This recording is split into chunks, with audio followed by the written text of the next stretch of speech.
LAC पर भारत चीन के समझौते पर कांग्रेस सांसद राहुल गांधी के आरोपों का आज पहले रक्षा मंत्रालय और फिर विदेश मंत्रालय ने जवाब दिया। रक्षा मंत्रालय ने बयान जारी कर पैंगोंग झील के पास दोनों देशों की सेनाओं की वापसी को लेकर फैलाए जा रहे भ्रम पर स्थिति साफ की। पैंगोंग लेक के फिंगर 4 ही नहीं, फिंगर 8 तक भारत की जमीन है। फिंगर 8 तक भारतीय सेना को पेट्रोलिंग का अधिकार है। फिंगर 4 तक के इलाके को ही भारतीय बताना गलत है। फिंगर 3 के पास धन सिंह थापा भारत की स्थायी पोस्ट है। फिंगर 8 के पूरब में चीन का पोस्ट है। नए समझौते के मुताबिक दोनों सेनाएं फॉरवर्ड पोस्ट से परमानेंट पोस्ट पर जाएंगी। भारत ने कोई क्षेत्र नहीं खोया है। भारत ने एलएसी पर एक तरफा कब्जे को रोका है। रक्षा मंत्री ने साफ कहा, समस्याएं सुलझाना अभी बाकी है।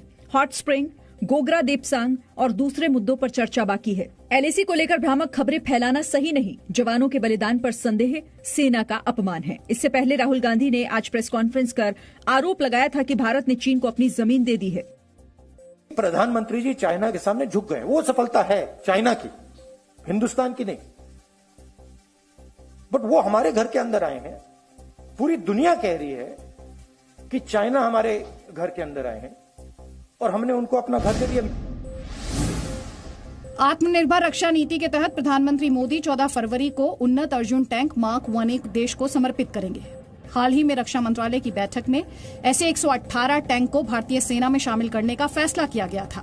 8,400 करोड़ रुपयों की कीमत वाले ये टैंक सेना को जमीन पर भी दुश्मनों पर बड़ी बढ़त दिलाएंगे। दरअसल प्रधानमंत्री मोदी एक दिन के दौरे पर 14 फरवरी को तमिलनाडु और केरल जाएंगे। वो चेन्नई के अवाड़ी में डीआरडीओ द्वारा विकसित टैंक को सेना को सौंपेंगे। उसके बाद प्रधानमंत्री चेन्नई मेट्रो की पहली फेज की एक्सटेंशन का उद्घाटन करेंगे, जो एयरपोर्ट को रेलवे स्टेशन से जोड़ेगी। इसके बाद चेन्नई बीच से अट्टीपट्टू तक चलने वाली रेलवे लाइन की शुरुआत भी करेंगे। तमिलनाडु के चेन्नई के बाद प्रधानमंत्री केरल के कोच्चि जाएंगे, जहां वो कई परियोजनाओं की शुरुआत करेंगे। पूर्व रेल मंत्री दिनेश त्रिवेदी ने आज राज्यसभा की सदस्यता से इस्तीफा दे दिया। सभापति वेंकैया नायडू ने दिनेश त्रिवेदी का इस्तीफा स्वीकार कर लिया। राज्यसभा में सदन की कार्यवाही के दौरान दिनेश त्रिवेदी ने पश्चिम बंगाल में जारी हिंसा के विरोध में इस्तीफे का ऐलान किया। मैं आज यहाँ से इस्तीफा दे रहा हूँ और देश के लिए, बंगाल के लिए हमेशा जिस प्रकार लिए भी एक ड्यू प्रोसेस है। माननीय चेयरमैन साहब को आप लिखित दें। माननीय इस्तीफा देने के बाद दिनेश त्रिवेदी को बीजेपी ने पार्टी में शामिल होने का न्योता दिया। दिनेश जी ने टीएमसी से इस्तीफा दिया है, पर अभी हमसे कोई चर्चा नहीं हुई है। पर यदि वो भारतीय जनता पार्टी में आएंगे तो हम उनका स्वागत करेंगे।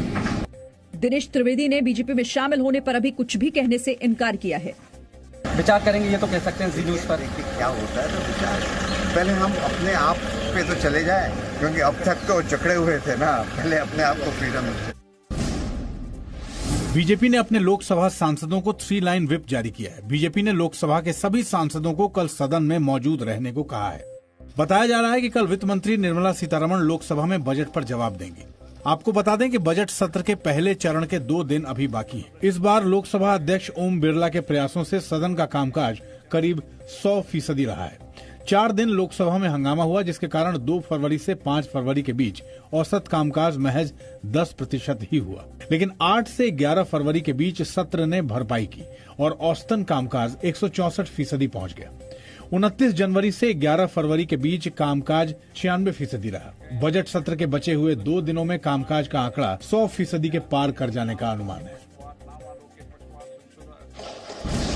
राज्यसभा में वित्त मंत्री निर्मला सीतारमण ने बजट चर्चा पर जवाब दिया। निर्मला सीतारमण ने बजट और सरकार की उपलब्धियों की बात करते हुए विपक्ष पर निशाना साधा। उन्होंने बताया कि अगस्त 2016 से जनवरी 2020 तक यूपीआई के जरिए डिजिटल लेन देन की संख्या 3.6 लाख करोड़ से अधिक हो गई है। और उन्होंने कहा कि यूपीआई भुगतान को बढ़ावा किसी दामाद के लाभ के लिए नहीं दिया गया है।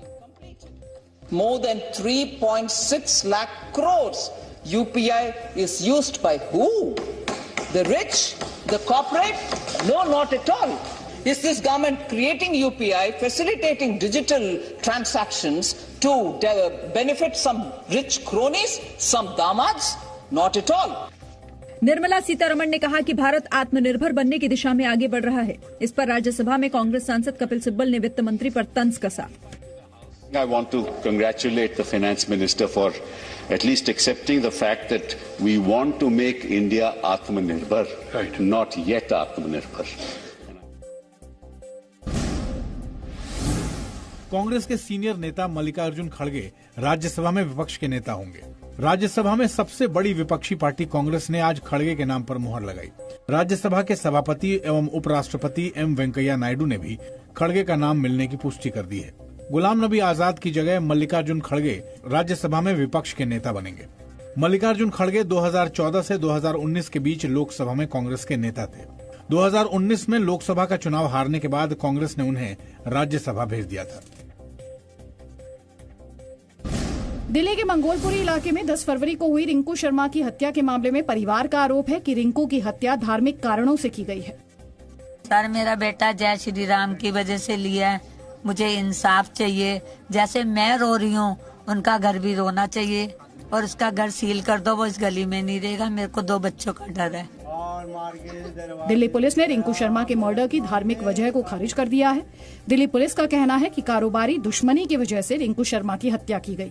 रिंकू की हत्या के 5 आरोपियों को पुलिस ने गिरफ्तार कर लिया है। अब तक की तफ्तीश में जो पता चला है कि शुरुआती घटना की शुरुआत उस बर्थडे पार्टी की लड़ाई झगड़ा से हुई थी, लेकिन इन्वेस्टिगेशन के दौरान हम तमाम चीजों को जांच कर रहे हैं।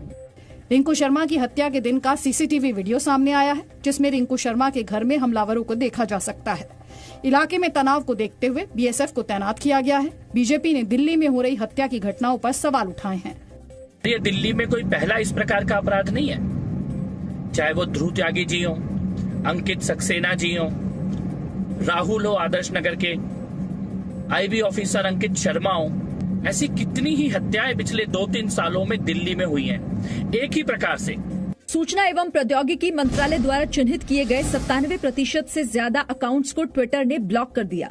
ये वो अकाउंट्स हैं जिनकी शिकायत आईटी मंत्रालय ने की थी कि इन ट्विटर अकाउंट से किसान आंदोलन के दौरान भड़काऊ और फेक न्यूज फैलाने का काम किया गया। सरकार का आरोप है कि इन सभी अकाउंट्स को खालिस्तान और पाकिस्तान के साथ हमदर्दी रखने वालों का समर्थन हासिल है। सूत्रों के मुताबिक सरकार ने ट्विटर को कुल 1435 ट्विटर अकाउंट के खिलाफ कार्रवाई करने की मांग की थी, जिनमें से अब तक 1398 अकाउंट को ब्लॉक कर दिया गया, जबकि विवादित हैशटैग के लिए सरकार ने 257 हैंडल्स की भी लिस्ट ट्विटर को सौंपी थी, जिनमें से 220 को ब्लॉक किया जा चुका है। ट्विटर के इस एक्शन के बाद अब सरकार के साथ उसके टकराव में कमी आने की संभावना है।